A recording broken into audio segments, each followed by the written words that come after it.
Hi, I'm Margaret Moorhead, founder of Virtual Sewing Guild, and thank you for joining me today. Today, I'm going to give you a quick overview of how to do a technique called scrunching. So enjoy this next little video.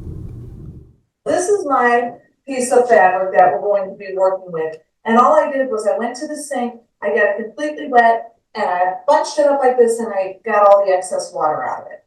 Now I'm coming to my work table, and I want my scrunching to go across the towel this way. So this is how I'm going to do my folding of the fabric. All you want to do is like a little fan fold, okay? And you don't have to be exact. And I recommend you do it kind of little, because you'll get littler creases that way, littler, smaller areas of the scrunching. So you just kind of bunch it up, fan fold it like I did, and then start in the center and twist it.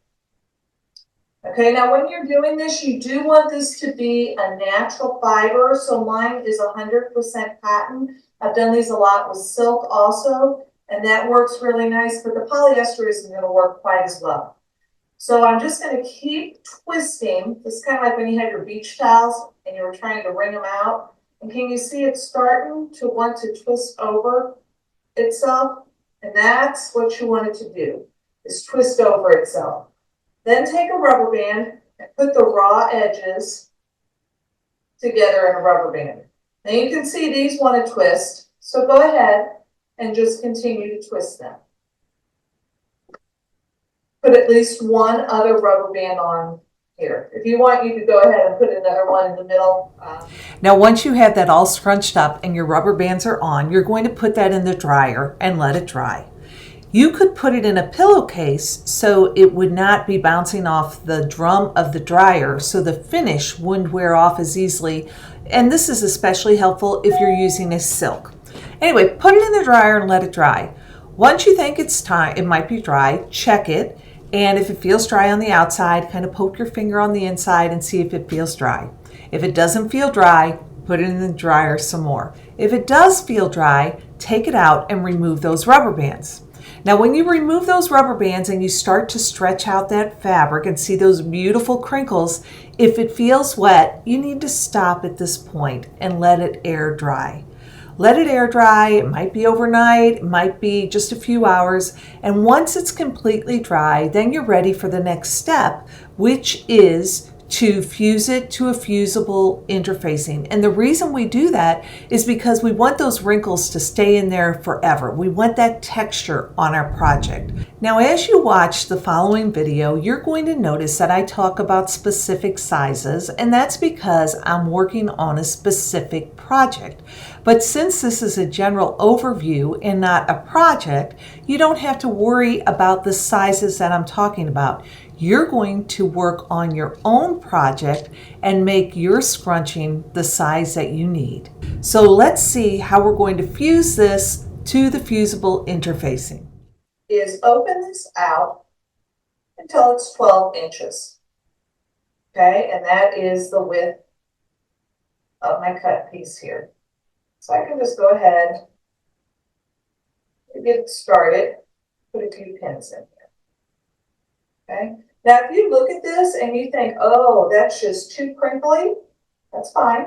You could take some of those crinkles out of it. But basically, all you want to do is press those wrinkles in there.